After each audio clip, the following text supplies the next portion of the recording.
Welcome back, dear traveller. Tonight, we return to the ruins of Hallownest, where silence has settled over forgotten kingdoms and ancient halls. Get comfortable, close your eyes, and let yourself drift through this tale of exploration and quiet wonder. The rain had stopped hours ago, but water still dripped from the stone archway that marked the entrance to the old well. You stood at the edge, looking down into darkness that seemed to breathe with the weight of centuries. The rope ladder swayed gently in the cool evening air, its wooden rungs worn smooth by countless hands that had descended before you. But that was long ago, very long ago. Now the world above had moved on, forgetting what lay beneath the hill, beneath the grass and wildflowers that had reclaimed the land. You placed your hand on the wet stone, feeling the moss beneath your fingertips. It was soft, almost welcoming. The air rising from below carried a scent of earth and age, of places untouched by sunlight, of halls where echoes lived longer than memory. You had heard the stories, of course. Everyone in the village knew the tales of Hallownest, the kingdom that fell to silence, the civilization of pale beings who had built wonders beneath the ground. But stories fade, and with each generation, the truth became harder to separate from legend. The ladder creaked as you tested your weight on the first rung. It held, then the second, then the third. With each step downward, the circle of sky above grew smaller, the light dimmer, until you were climbing in near darkness, guided only by touch and the steady rhythm of your descent. Down and down you went, past layers of rock and root, past the boundary between the world you knew and the world that was. When your feet finally touched solid ground, you paused to let your eyes adjust. The space around you was larger than you expected. This was no mere cave or cellar. The walls stretched away into shadow, carved with precision that spoke of intention, of design. Pillars rose to support a ceiling lost in darkness above. The floor beneath your boots was paved with stones fitted so closely together that you could barely see the seams. You lit your lantern, and warm light pushed back the darkness in a small circle around you. The flame danced, casting moving shadows on the walls, and you could see now that the carvings were everywhere, symbols and patterns worn by time but still visible, spirals and geometric shapes, figures that might have been insects, though larger than any you had seen. Some stood upright like people, others had wings or long sweeping horns. A passage opened before you, leading deeper into the earth. The air was still here, undisturbed, as if you were the first to breathe it in ages.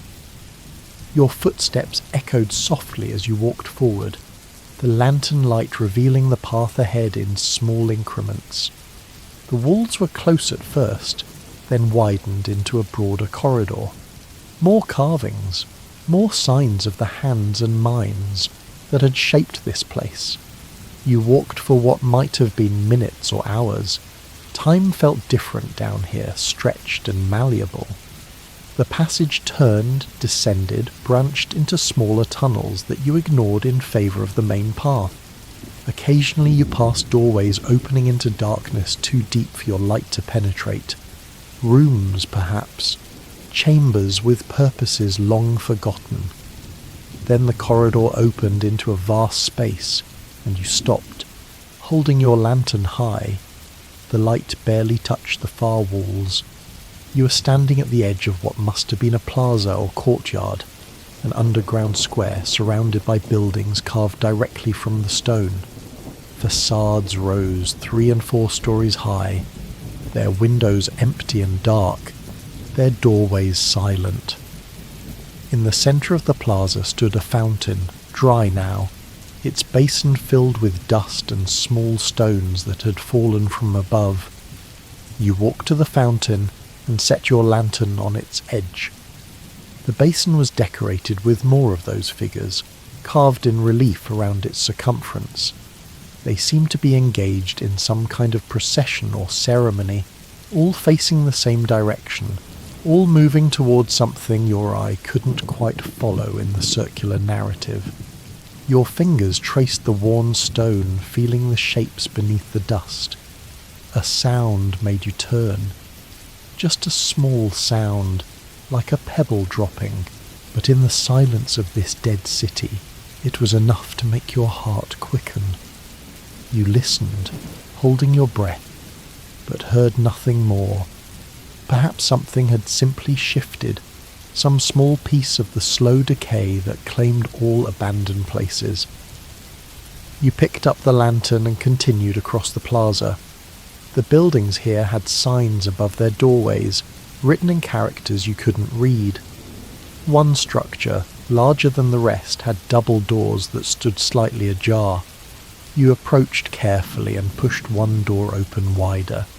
It moved with surprising ease, as if its hinges had been made to last forever. Inside was a hall lined with benches, a meeting place perhaps, or a place of learning. At the far end stood a raised platform with a lectern still in place. You walked down the central aisle, your light revealing more details with each step. The walls here were painted, not just carved. Faded murals depicted scenes of life in Hallownest. Figures gathered in groups. Others tended to gardens of glowing plants. Some appeared to be smithing or crafting. Children played. Families lived. You stood before one mural that had survived better than the others. It showed a tall figure, distinguished by a crown of multiple points, standing before a crowd of smaller beings. The crowned figure held something in its outstretched hands, offering it to those gathered. A gift, perhaps, or a promise. The faces in the crowd were raised upward, attentive, hopeful. Moving on, you left the hall and returned to the plaza.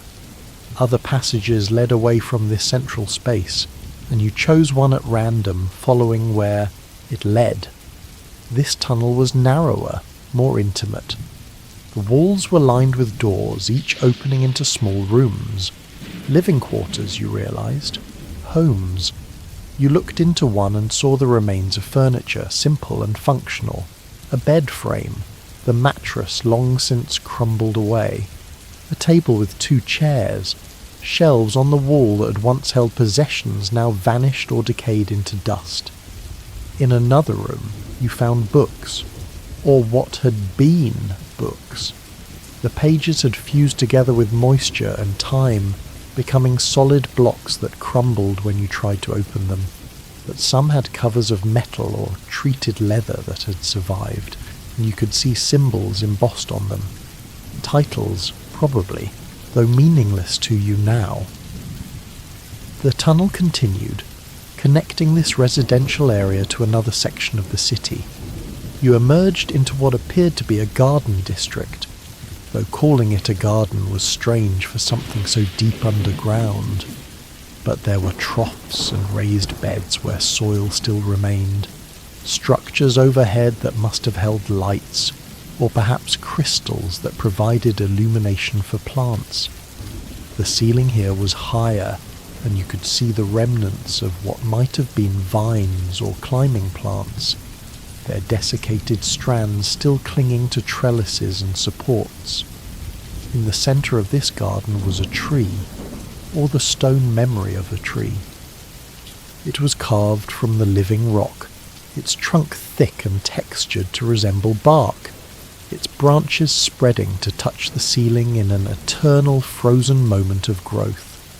Beneath it was a circular bench, and you sat down to rest, setting the lantern beside you. The silence here was profound. Not the silence of absence, but the silence of presence held in patience. Everything around you was waiting. The buildings waited. The empty homes waited. The dry fountain and the stone tree and the painted murals all waited for something that would never come. for people who would never return, for voices that had faded beyond recovery.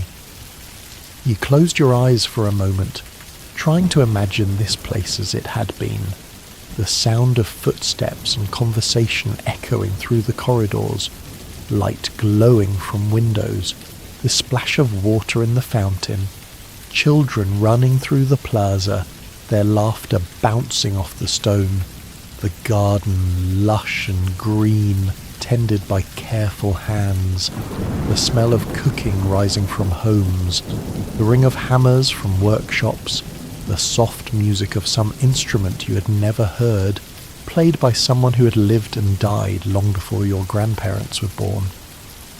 When you opened your eyes, the lantern flame had steadied into a perfect teardrop of light. You stood and continued your exploration, leaving the garden behind.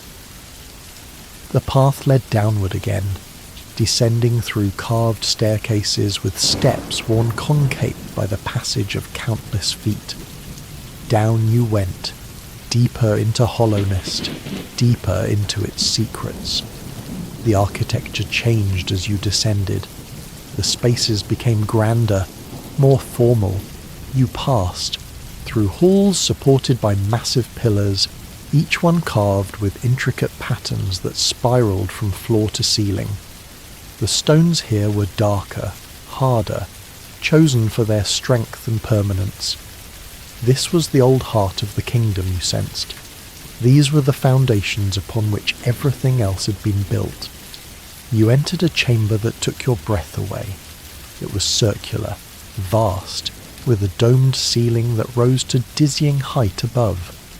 The walls were covered in murals from floor to ceiling, telling a story in images that spiraled around the room. You walked along the wall, following the narrative. It began with darkness, just painted darkness, deep and absolute. Then light appeared, a pale light, gentle and spreading, pushing back the dark. Figures emerged, pale like the light, with simple forms and peaceful faces. They multiplied, spreading across the wall. They built, they created.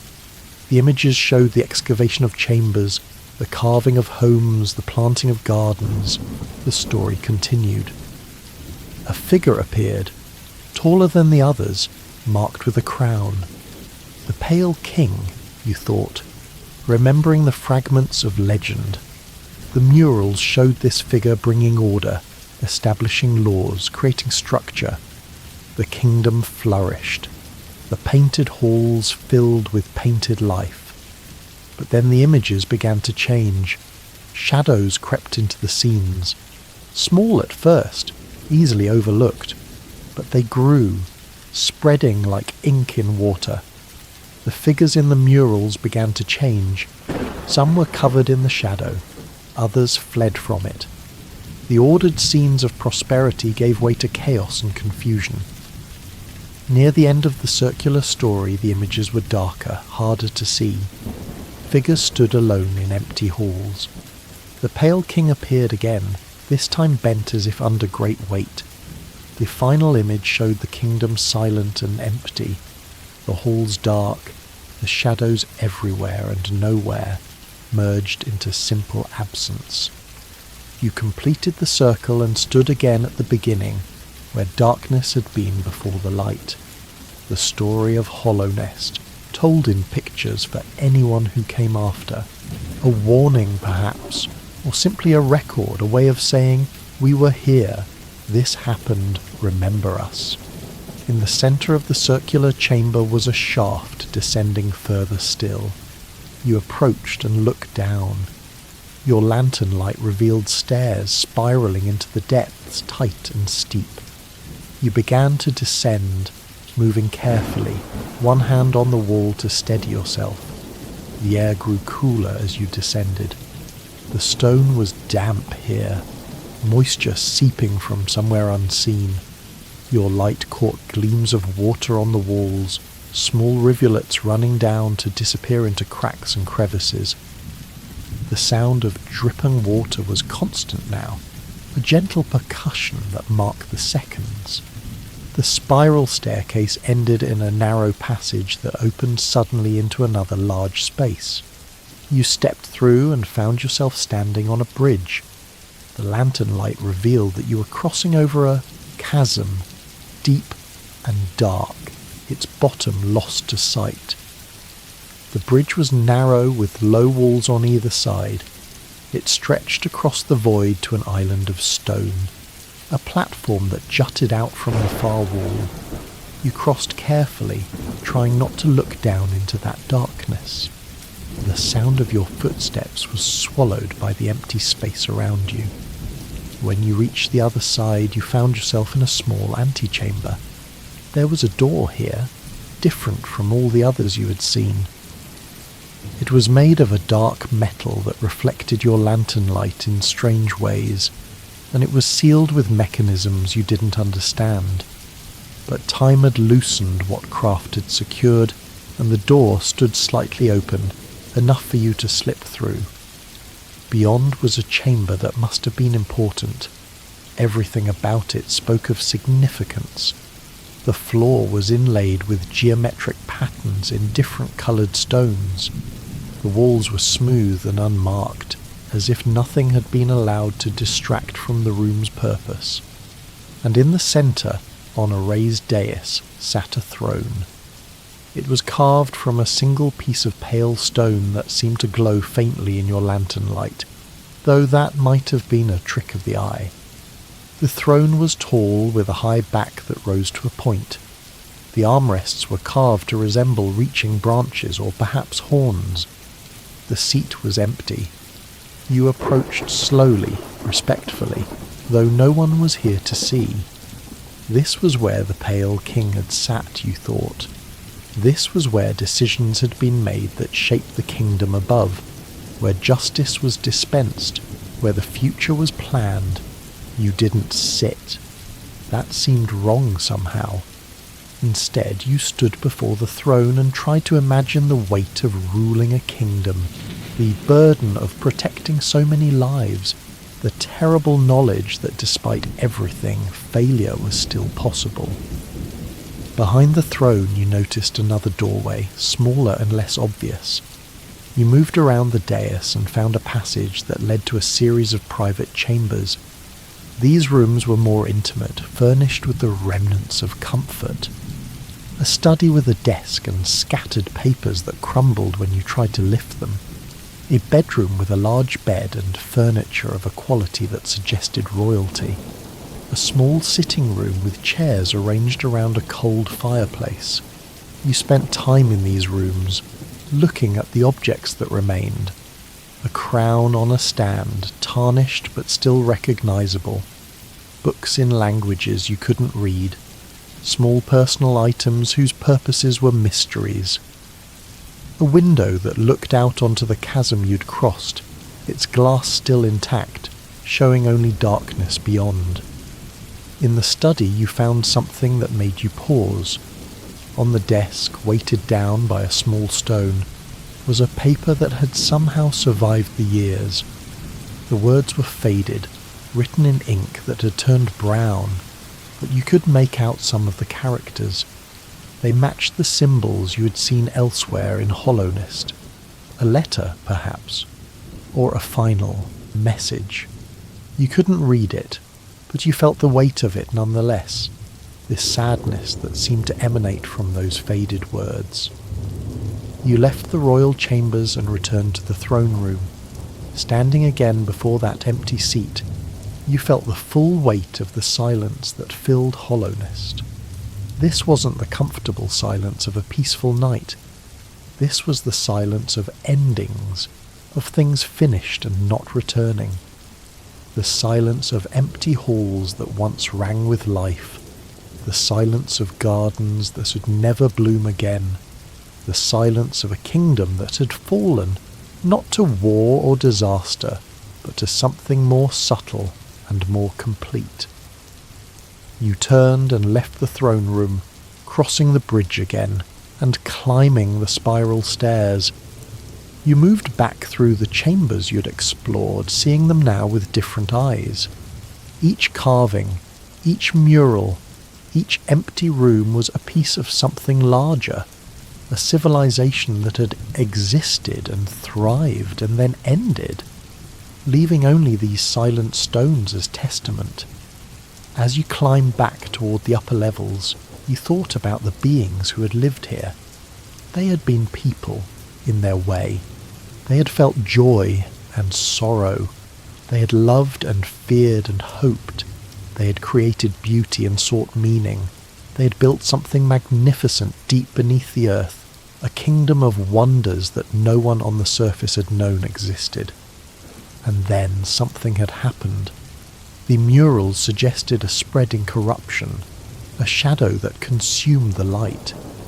But the exact nature of it was lost, preserved only in symbolic images that raised more questions than they answered. Had it been a plague, a curse, something they had brought upon themselves, or something that came from beyond their control? You would never know. The answer was buried here with everything else. You reached the residential district again and paused in one of the small homes. In the corner of the room, you found something that made your chest tighten. A small toy, carved from wood, shaped like one of the figures from the murals. It was weathered and worn, but still recognizable. A child had played with this. A child had lived in this room, in this home, in this kingdom. They had gone to sleep at night and woken in the morning. They had learned and grown and imagined their future. And then, like everyone else, they'd been touched by whatever brought Hallownest to its end.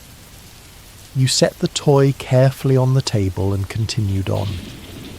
The walk back to the plaza seemed shorter than your initial exploration. You recognized landmarks now, remembered turning points and distinctive features. The stone tree in the garden, the hall with the murals of daily life, the fountain in the central plaza where you had first entered this buried world.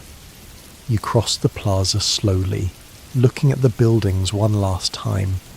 In the darkness beyond your lantern's reach, they stood eternal and patient, waiting for a tomorrow that would never come. The facades with their empty windows, the doors that would never open to let families pass through, the signs above shops that would never again welcome customers. You reached the corridor that led back to the entrance, back to the rope ladder and the well and the surface world. But before you entered it, you turned for a final look. Your lantern light fell across the fountain, the carvings of the procession forever frozen in their circular march. Beyond it, the buildings rose into shadow. Above them, the ceiling lost in darkness. All of it still and silent and somehow peaceful in its abandonment. You thought about taking something with you, some small object as proof that this place existed, that you had been here, but you decided against it. Hallownest deserved to rest undisturbed. These ruins were a memorial, a sacred space where a civilization slept in eternal silence. To take anything would be to diminish that, to reduce it to a curiosity instead of honouring it as a resting place. Instead, you simply bowed your head for a moment, a gesture of respect for those who had lived and died here. Then you turned and entered the corridor, beginning your long walk back to the surface. The return journey seemed faster, though you moved at the same pace. Perhaps it was the familiarity of the path, or perhaps time simply moved differently when you were leaving rather than arriving. You climbed the stairs, passed through the chambers, followed the tunnels back the way you had come. When you reached the shaft with the rope ladder, you looked up and saw a circle of deep blue. Night had fallen while you explored below. Stars were visible in that distant circle, small points of light in the darkness. You extinguished your lantern and began to climb. Hand over hand, foot by foot, you ascended through the earth. The rope creaked and swayed but held firm. You climbed past layers of stone and soil, past roots and rock. past the boundary between the buried kingdom and the living world above. The circle of sky grew larger, brighter despite the night. Cool air touched your face, carrying the scent of grass and night flowers. You emerged from the well and stood on solid ground, breathing deeply. The world around you was dark but alive. Trees rustled in the breeze, crickets sang in the grass. Somewhere far off, an owl called. The village lights twinkled in the distance, warm and welcoming. You looked back at the well, at the dark opening that led down to Hallownest. Tomorrow, perhaps, others would learn about what you had found. Scholars would come, bringing lights and tools and notebooks. They would map the tunnels, translate the inscriptions, piece together the story of the pale beings who had built their kingdom beneath the hill. The silent halls would fill with voices again, even if they were different voices, speaking different languages, asking different questions. But tonight, the kingdom remained yours alone.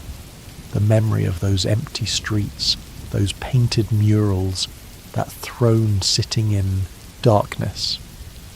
The sense of walking through a moment preserved in stone, a civilization held in amber, waiting through the centuries with infinite patience.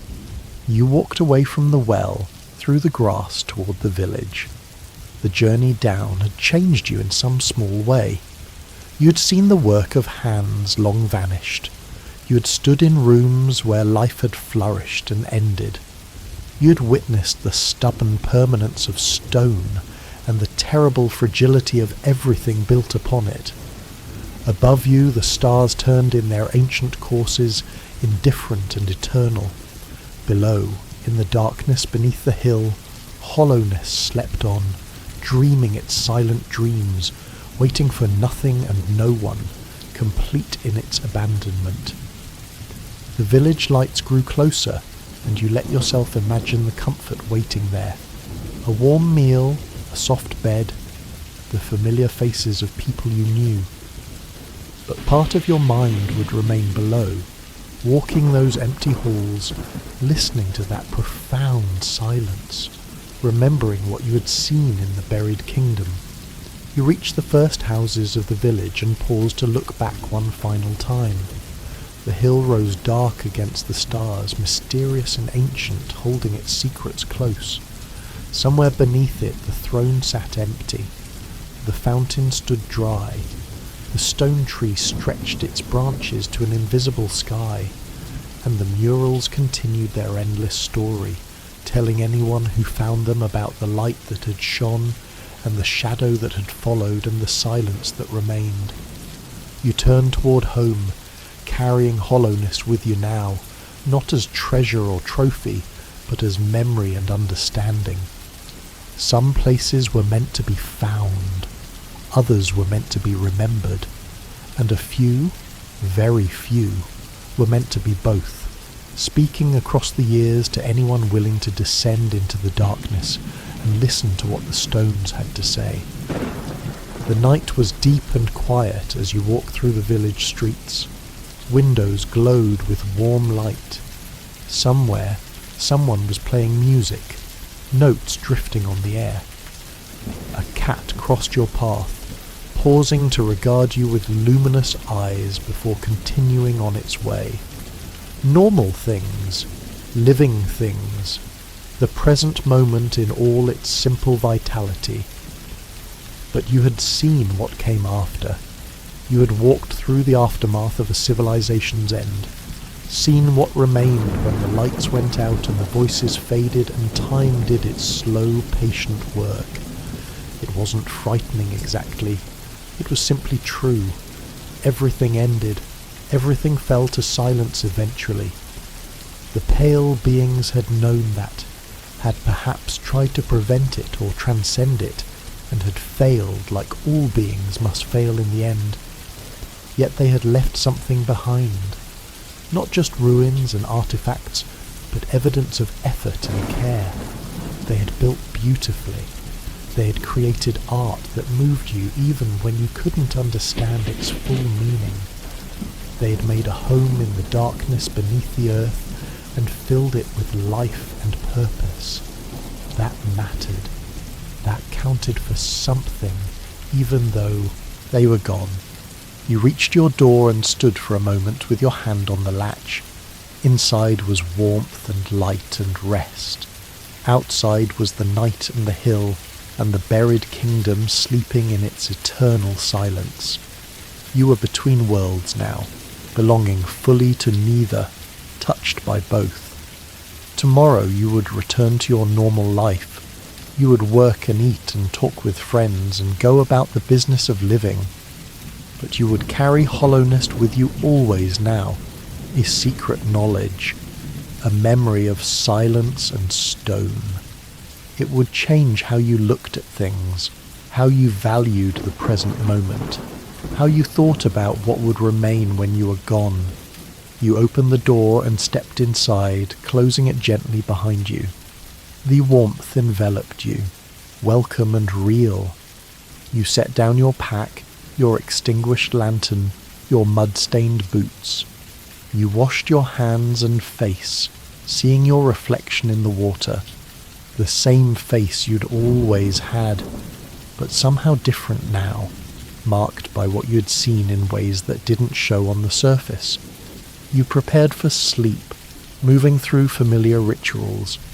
The bed was soft when you finally lay down, the blankets heavy and comforting. You closed your eyes and found yourself back in those underground halls, walking once more through the silent streets of Hallownest. The image was vivid, more real in some ways than the room around you. You saw the plaza with its dry fountain, the garden with its stone tree, the throne sitting in its chamber, waiting for a king who would never return. The murals telling their story of light and shadow, the small homes where families had lived, the toys left behind by children who'd become dust and memory. Sleep came slowly, gently, pulling you down into its own kind of darkness. But it was different from the darkness beneath the hill. This darkness was temporary, a rest before waking. The darkness of Hallownest was permanent, final, the darkness that came when everything had been said and done and finished. Your breathing slowed, deepened. Your body relaxed into the mattress. The thoughts in your mind became less linear, more dreamlike. Images from the buried kingdom mixed with fragments of memory and imagination, creating new patterns, new stories. You dreamed of walking through Hallownest when it was alive. The halls filled with pale figures going about their business, the fountain flowing with clear water, the gardens lush with glowing plants, children playing in the plaza, the sound of voices and footsteps and life echoing off the stone walls. You dreamed of standing before the pale king on his throne, though you couldn't see his face. He spoke, but you couldn't understand the words. He gestured, but you couldn't interpret the meaning. Yet you felt that he was trying to tell you something important, some message that needed to be carried forward, some understanding that shouldn't be lost. You dreamed of the shadow spreading through the kingdom. It moved like water, seeping into cracks and corners, flowing through doorways and windows. It didn't destroy, it simply replaced. Where there had been light and movement, now there was shadow and stillness. The figures you saw touched by it didn't fight or flee. They simply stopped, became still, and faded into the spreading darkness. You dreamed of being the last one left, walking through empty halls, looking into abandoned homes, searching for anyone else who remained. But you were alone, the only voice in a kingdom of silence, the only footsteps on streets that stretched empty in all directions. And then the dream shifted, and you were standing in the plaza again, but now you were not alone. Figures were appearing one by one, emerging from doorways and side streets, They are translucent, barely visible, more suggestion than substance. They gathered around the fountain, silent but present, watching you with eyes that held no malice, only a kind of patient curiosity. You understood, in the way you understand things in dreams, that these were the memories of Hallownest. Not ghosts exactly, but echoes, impressions left behind by lives once lived, now fading like morning mist but not quite gone. They were asking something of you, these pale shadows. They wanted something, needed something, and you realized what it was. They wanted to be remembered, not mourned or pitied or studied as specimens, simply remembered, acknowledged as beings who had existed, who had mattered, whose lives and deaths meant something beyond just the ruins they left behind. You woke slowly, gradually, the dream fading but not disappearing entirely. The room was dark, the hour late or very early. You lay still, thinking about what you had dreamed, what it meant or didn't mean. Sometimes dreams were just dreams, fragments of the day reassembled in random patterns. But sometimes they were deeper, the mind-processing experiences too complex for waking thought. You remembered the promise you had made to yourself in the dream, to remember, to keep the memory of Hallownest alive, to share it carefully and respectfully, to ensure that the pale beings who had built that underground kingdom were not lost to complete obscurity. It seemed like a small thing remembering, but maybe that was all any of us could hope for in the end. To be remembered, even briefly, even imperfectly, by those who came after. You closed your eyes again, letting sleep return. This time there were no dreams, or none you remembered, just deep, dark rest, the kind of sleep that knits up the ravelled sleeve of care that prepares you for the next day and the next and all the days after that. Morning came eventually, as it always does. Light crept through the window, gentle and gradual. You woke naturally without jarring alarm and lay for a moment looking at the ceiling, remembering the domed ceiling of the circular chamber with its spiralling murals. Then you rose and began your day. The village was awake and active when you stepped outside. People are going about their morning routines, drawing water, tending animals, opening shops, greeting neighbours. Normal life in all its unremarkable beauty. You joined the flow of it, exchanging greetings, discussing the weather, participating in the small rituals that bind a community together. But part of your mind was still below, still walking those silent halls. You couldn't stop thinking about Hallownest, about what you had seen and felt. And you realised that you needed to do something with this experience, not keep it locked inside, but share it in some way that honoured the memory of those who had built the kingdom. Over the following days you began to tell the story, not to everyone, not all at once, but carefully, to those who would listen with respect. You described the descent into darkness, the carved passages, the plaza with its fountain. You spoke of the murals in their story of light and shadow. You mentioned the throne room and the royal chambers, the gardens and the homes where families had lived. Some listened with fascination, others with skepticism. A few accused you of making up stories or exaggerating what you had found. But most simply listened, absorbing your words, imagining the buried kingdom in their own ways. And slowly, the memory of Hallownest began to spread, passed from person to person like a precious thing that grew in the sharing. Scholars came, as you had known they would. They were excited and earnest, full of questions you couldn't answer. You led them to the well and left them to their work, knowing they would document and measure and analyse everything you had seen and more. That was good. That was right. The story of Hallownest deserved to be told fully, with all the knowledge and context that study could provide. But you also knew that the scholars would never quite capture what you had felt in those first hours of exploration, when you walked alone through the darkness and encountered that profound silence. That experience was yours alone, untranslatable into footnotes and academic papers.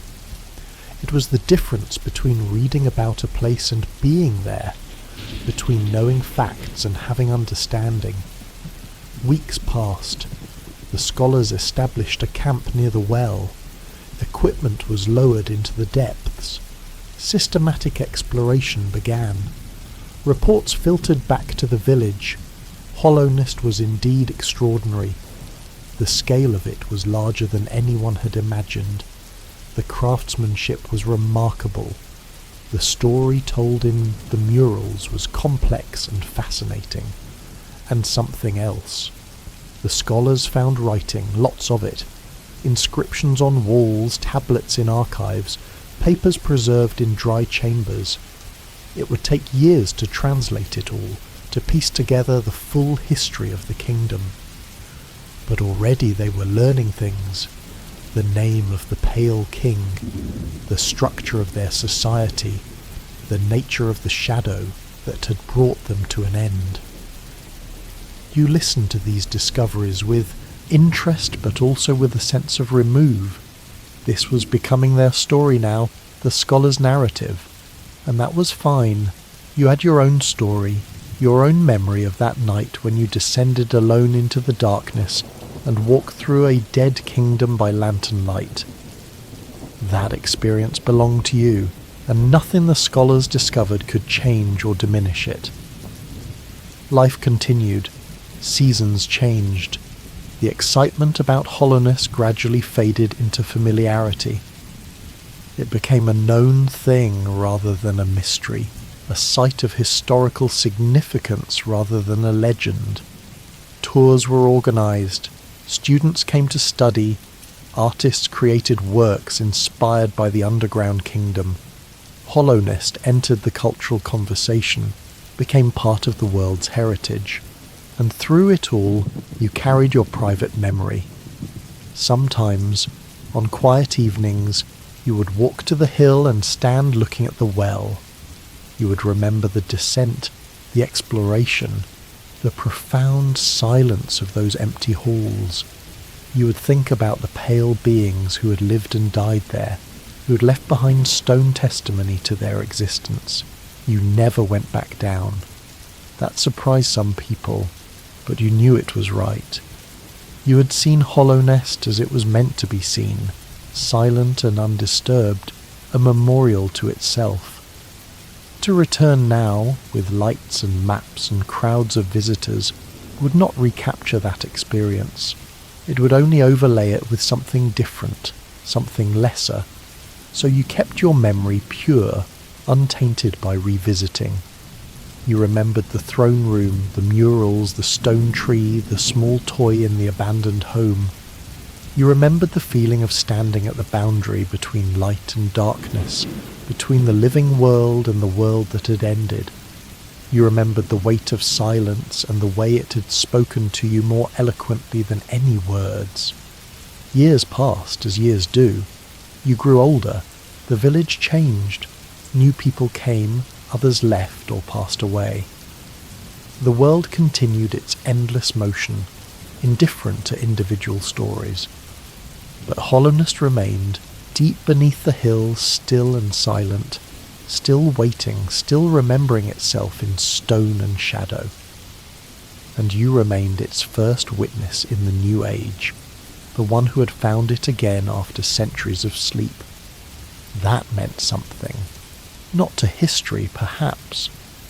The scholars would be remembered as the discoverers, the ones who studied and documented and shared knowledge with the world, but in some deeper way, in the realm of experience rather than fact. You were the one who had truly found Hallownest. You were the one who had listened to its silence and understood its message. That message, you came to believe, was simple. All things end. All civilizations fall. All kingdoms crumble into ruins and are covered by earth, and forgotten. That was the way of things, the pattern that repeated across time and space. The pale beings had known it. They had tried to build something lasting, something that would transcend decay. And they had failed, as all must fail. But in failing, they had still achieved something. They had created beauty. They had lived fully. They had loved and built and dreamed, and they had left behind evidence of their existence, stone memories that would endure far beyond their individual lives. That was the victory available to mortal beings. Not immortality, but memory. Not permanence, but presence that echoed forward through time. You thought about this often, especially as you grew older and felt your own mortality more acutely. You thought about what you would leave behind. Not a kingdom of carved stone, certainly. Your mark on the world would be smaller, more modest. But perhaps that was enough. To have lived, to have seen and experienced and felt. To have been present in the world for your allotted time. To have contributed something, even if only kindness or a listening ear or a story told on a quiet evening. The memory of Hallownest had taught you this. It had shown you the end of things and made you appreciate the middle, the living present where everything was still possible and real. It had demonstrated that endings were inevitable and therefore not to be feared but simply accepted as the natural conclusion to any beginning. On your last visit to the hill, many years after your initial descent, you stood by the well and looked down into the darkness. You were old now, your body failing in small ways, time taking its inevitable toll. But your mind was clear, and your memory of that night long ago was vivid and sharp. You thought about calling down to the kingdom below, some greeting or farewell. But that seemed wrong. Hallownest deserved its silence. Instead, you simply stood there, breathing the cool air, feeling the evening breeze on your face, and letting the memories wash over you one final time. The plaza with its fountain, the hall with the painted murals, the residential district with its small empty homes, the garden with the stone tree reaching toward an invisible sky, the circular chamber where the story of the kingdom was told in spiraling images, the bridge over the chasm, the throne room where the pale king had once sat in judgment and wisdom. All of it was still there, beneath your feet, waiting in the darkness. The scholars had documented it, measured it, photographed it, written papers about it. But none of that changed its essential nature. Hallownest remained what it had always been, a monument to vanished lives, a testament to the ambition and artistry of beings who had dreamed of permanence and achieved something both more and less than that. You thought about the pale beings themselves, those strange insect-like creatures who had carved a civilization from living rock. What had they thought as their kingdom fell? Had they understood what was happening? Had they fought against it or accepted it with grace? The murals suggested struggle, confusion, fear, but they also suggested a kind of dignity, a refusal to be forgotten even in defeat. The shadow that consumed them was never fully explained, not even by the scholars with all their translations and analysis. Some kind of infection, perhaps. A plague of the mind or spirit that spread from individual to individual, turning light to darkness, life to stillness. It had come from within or without, the sources disagreed. It had been natural or supernatural or something in between. The exact truth was lost, preserved only in fragmentary accounts that raised more questions than they answered. But the result was clear. An entire civilization had ended, not slowly through decline and decay, but relatively quickly within a generation or two. The halls had emptied, the forges had gone cold, The gardens had withered, and silence had descended like a blanket covering everything, muffling even the memory of what had been. You wondered if the pale beings had known it was coming, if they had seen the signs and understood that their time was ending, if they had made peace with it or raged against it or simply endured it with quiet desperation. The murals showed acceptance in the end, but that might have been artistic convention rather than historical accuracy.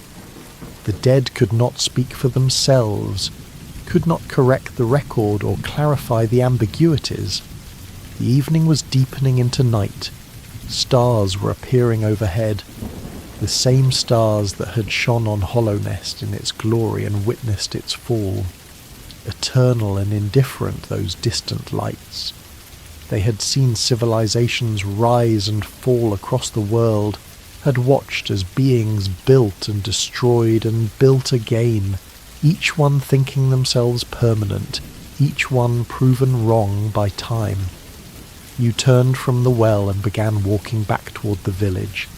Your steps were slower now than they had been all those years ago, but steady enough. The path was familiar, worn by your own feet over decades of visits to this place. How many times had you come here to stand by the well and remember? Hundreds, surely. It had become a ritual, a pilgrimage to the past. The village lights were warm and welcoming as you approached. Smoke rose from chimneys. The sound of voices and laughter drifted on the air. Life continued here, heedless of the buried kingdom, concerned with immediate things like dinner and warmth and the company of loved ones. That was as it should be. The living should live, should focus on the present moment rather than dwelling too much on the past or fearing the future. But it was also right to remember, to know that beneath the surface of the everyday world lay layers of history, the accumulated sediment of countless lives and civilizations. Hallownest was just one layer, one chapter in a story that stretched back to the beginning of time and forward to some unimaginable end. To know this was to have perspective, to understand your place in the larger pattern. You reached your home as full darkness fell. Inside, everything was as you had left it. The fire in the hearth had burned down to coals, but they still held warmth. You added wood and coaxed the flames back to life, then sat in your chair and watched the fire dance and flicker. The light pushed back the darkness, just as it had in the buried kingdom all those years ago when you carried your lantern through silent halls. Light and darkness, the eternal dance. One could not exist without the other. The pale beings had understood this, had built their kingdom in darkness but filled it with light. They had created something beautiful in the depths, something that spoke of hope and creativity, and the stubborn insistence on meaning even in the face of inevitable oblivion. You thought about your own life, the arc of it now visible in its entirety. You had been born, had grown, had learned and worked and loved. You had raised a family, contributed to your community, lived with purpose and intention. You had also failed in various ways, made mistakes, hurt people you cared about, fallen short of your own ideals, the usual human mixture of light and shadow. And soon, relatively soon, you would die. Your own light would go out, your own silence would descend. The thought didn't frighten you as it once had. You had walked through Hallownest and seen what came after. Not darkness exactly, not nothingness, but rather a kind of peaceful settling, a return to the earth, a merging with the larger pattern. Your atoms would disperse and recombine in new forms. Your energy would transform but not disappear. You would become part of the endless cycle, just like the pale beings, just like everyone who had ever lived. What you would leave behind was harder to assess. some memories in the minds of those who knew you, some stories that might be retold a few times before being forgotten, the influence you had on your children and grandchildren, rippling forward in ways you could never fully know or understand. Small things, modest things, but real nonetheless. And you would leave the story of Hallownest, not the scholarly accounts, those belong to others, but your personal testimony, the tale of that first descent into the forgotten kingdom. You had told it many times over the years, refined it, shaped it into something that carried meaning beyond just the facts. It had become a story about memory and loss, about the beauty that could be created even by beings who knew they were temporary, about the importance of bearing witness to what had been. Some of your grandchildren knew the story by heart. They had asked you to tell it again and again, fascinated by the image of the underground kingdom with its carved halls and painted murals. They would carry it forward after you were gone, would tell it to their own children someday. The details would change, probably. Memory was imperfect, and each telling was different. But the essential truth would remain. The core of it would persist. That was enough. That was all you could ask for. To have seen something worth seeing, to have understood something worth understanding, and to have shared it with others in a way that enriched their lives even slightly. That was the human task, the work given to beings who lived briefly but could imagine eternity. The fire was burning well now, filling the room with warmth and light. You settled deeper into your chair, feeling your body relax, feeling the accumulated tension of the day begin to release. Your mind grew quieter, thoughts becoming less urgent, less demanding of attention. This was the gift of evening, the grace of ending, the chance to let go, to rest, to trust that tomorrow would come or it wouldn't, and either way would be fine.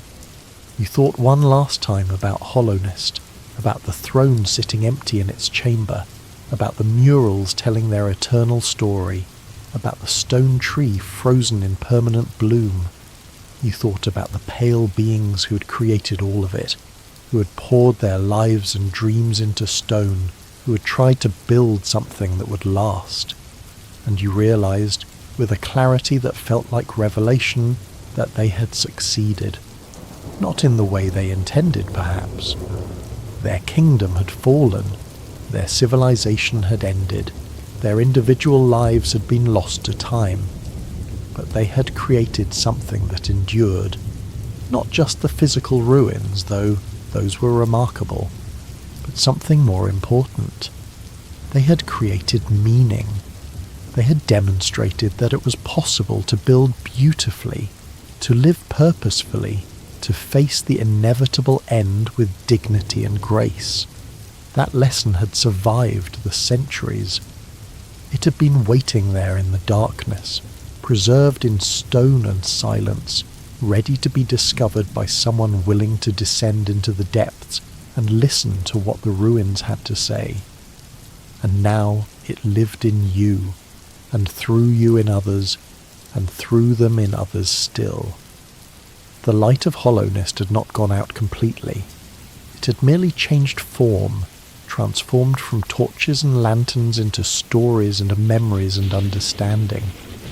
This was the true immortality available to mortal beings, not the persistence of the physical body or even the carved stone, but the transmission of meaning, the passing forward of hard-won wisdom, the echo of lives lived well resonating through time. The pale beings had achieved this, even in defeat. They had sent their message forward across the centuries, and you had received it, and now you were sending it forward in your turn. The fire crackled and settled. The room grew warmer, more comfortable. Your eyelids grew heavy, and you let them close. Sleep was approaching, that gentle darkness that was different from the darkness of endings. This was the darkness of rest and renewal, the darkness that led back to light. You welcomed it, sinking into it without resistance. Your last conscious thought was of the well, the opening in the earth that led down to Hallownest.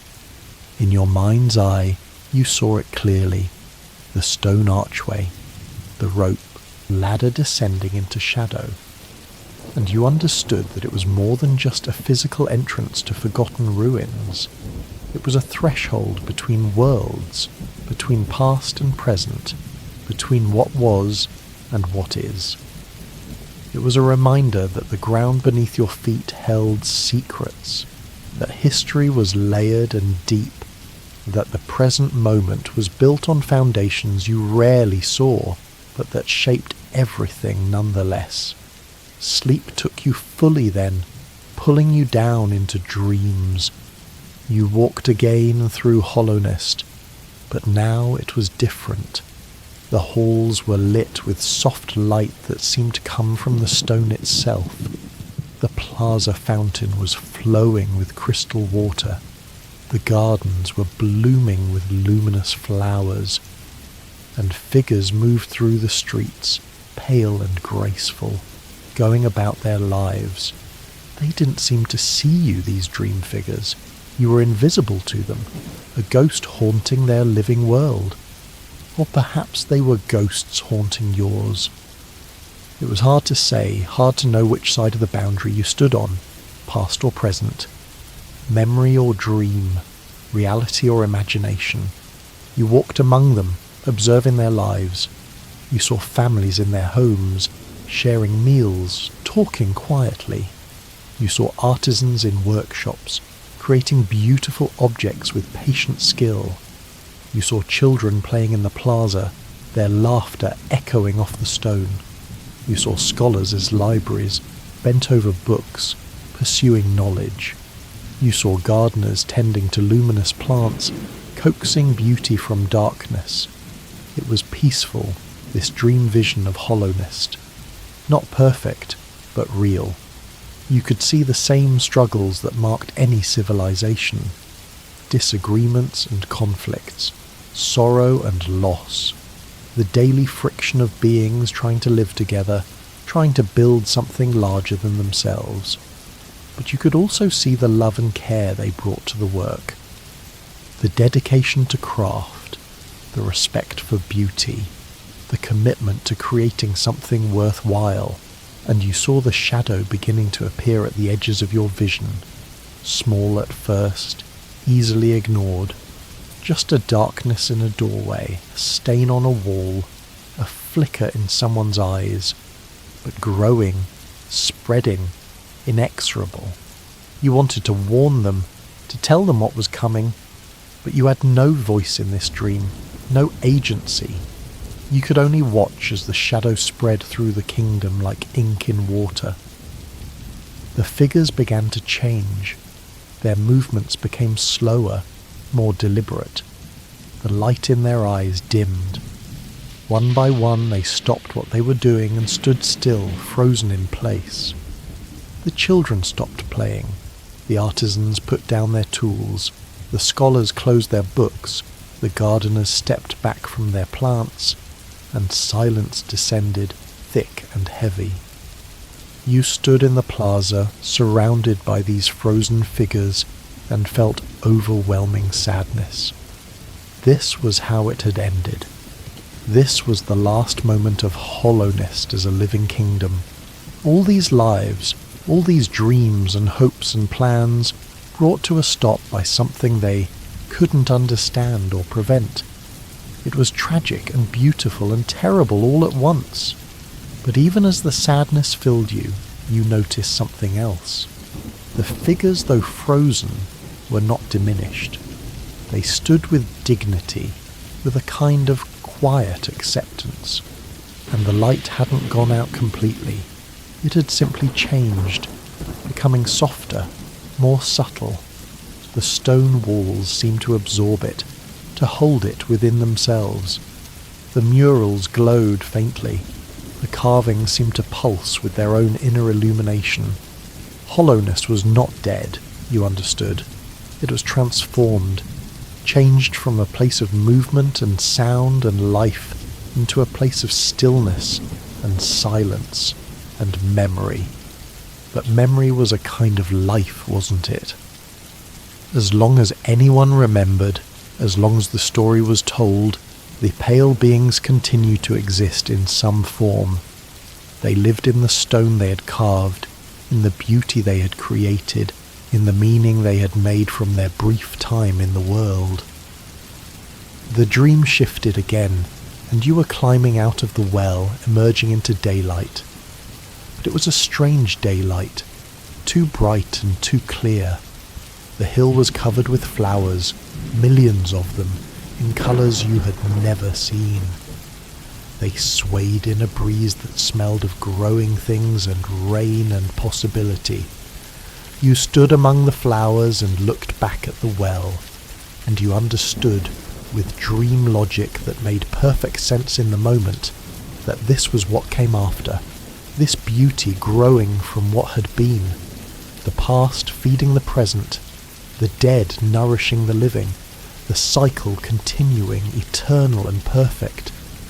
The dream faded slowly, gently, releasing you back toward waking. But it left a residue, a feeling that persisted even as the specific images became hazy, a sense of peace, of things being right despite seeming wrong, of endings being necessary for new beginnings, of loss being part of the larger pattern of transformation and renewal. You woke in your chair by the fire which had burned down to embers again.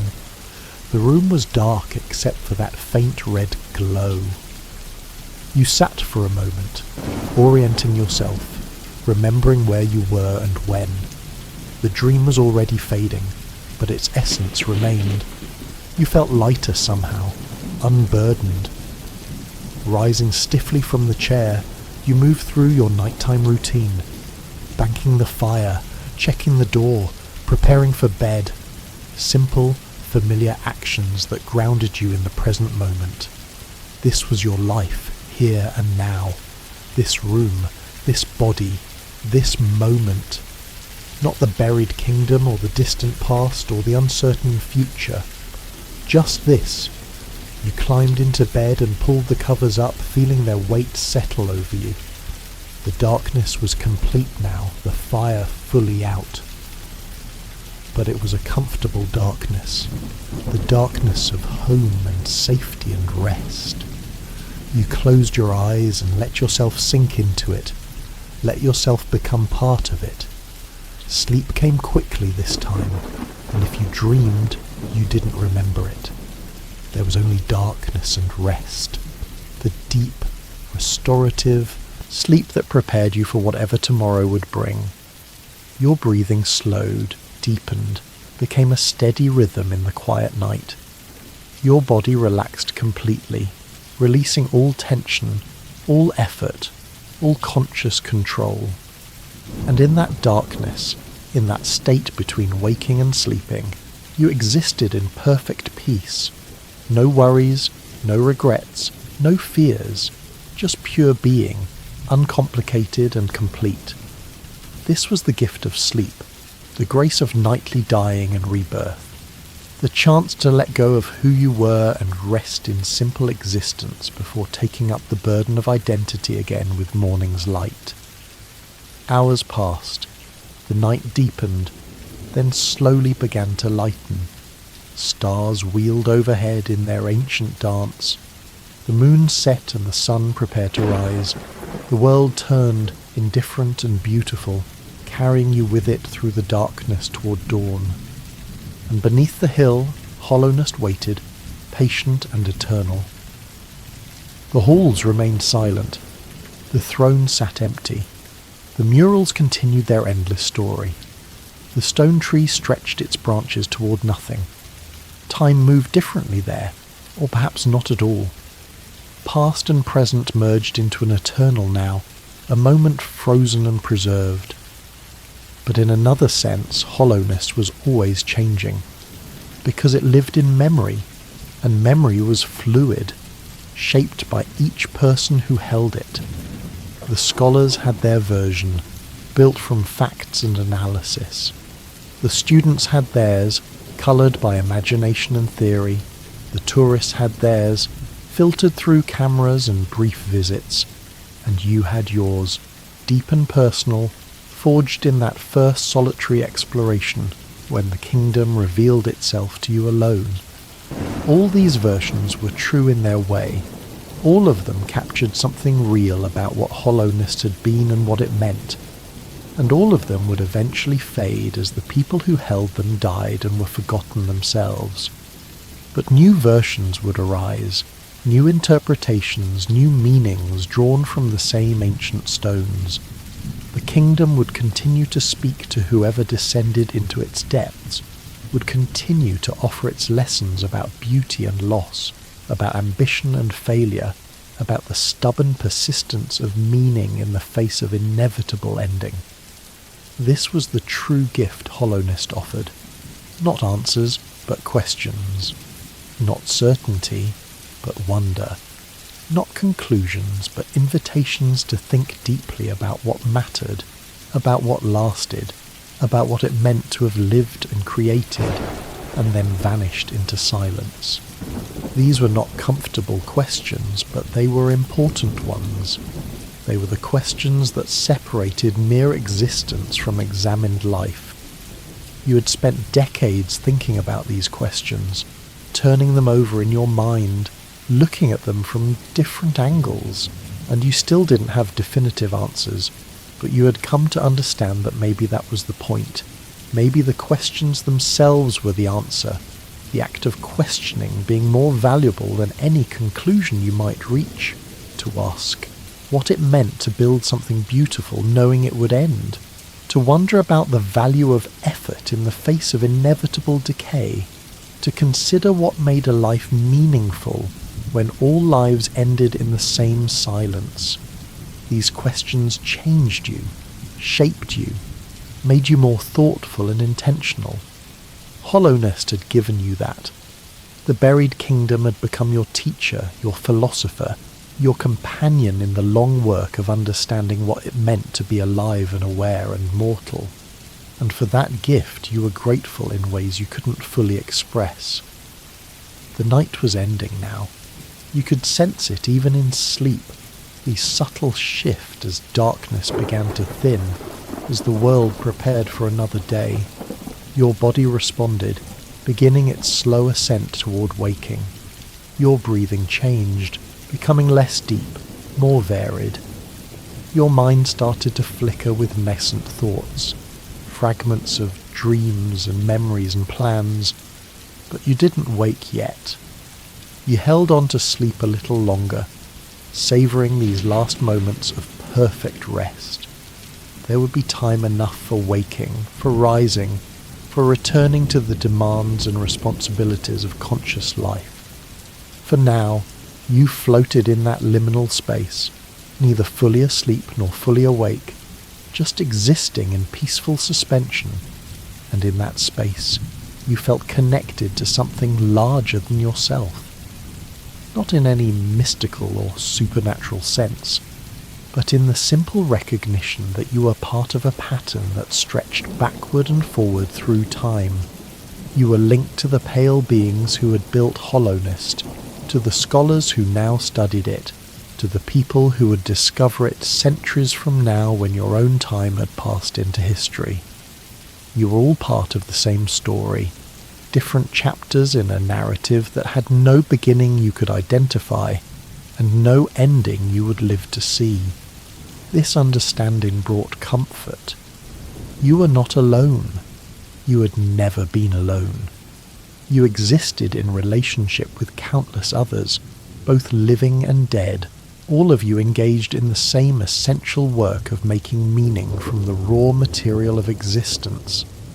Some built kingdoms, others built families, some created art, others created simple moments of kindness and connection.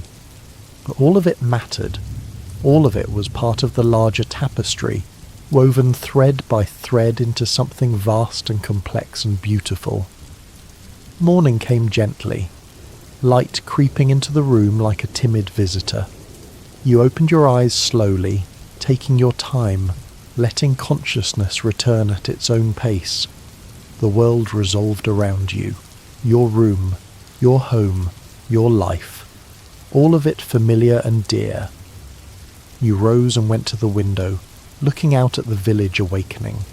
Smoke rising from chimneys, doors opening, people emerging to begin their daily work. Life continuing its eternal dance, heedless of the buried kingdom, unconcerned with ancient mysteries. And that was good. That was how it should be. But you knew what lay beneath. You carried that knowledge with you, a secret treasure, a hidden depth to the ordinary world. And that knowledge changed how you saw everything, made you appreciate the present moment more fully, made you value the beauty that could be created even by beings who wouldn't last, made you understand that meaning wasn't diminished by impermanence but somehow enhanced by it. You dressed and prepared for the day, moving through familiar routines with quiet satisfaction. This was your life. These simple actions performed day after day, year after year. There was beauty in the repetition, grace in the ordinary. You didn't need adventure or drama. You had already had your great exploration, your journey into the unknown. Now you could rest in the everyday, could find sufficiency in simple things. Thank you for listening tonight, dear traveller. May your dreams be filled with peaceful wandering through quiet halls, and may you wake refreshed and renewed. Good night.